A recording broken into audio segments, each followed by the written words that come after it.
assessment asks us 3 questions about the resonance hybrid shown. First, it asks which of the 2 structures represents the actual molecule.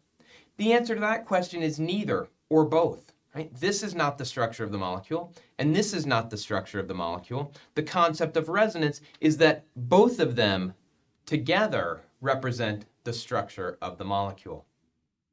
The second question asks us which contributes more to the resonance hybrid.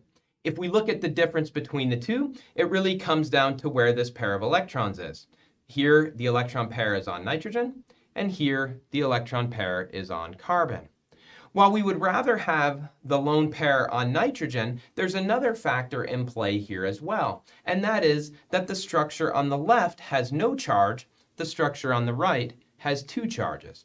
And so the answer to part 2 of this question is that the structure on the left contributes more to the resonance hybrid. It has the lone pair on the less electronegative nitrogen and has more atoms being neutral. That also answers part 3 of the assessment.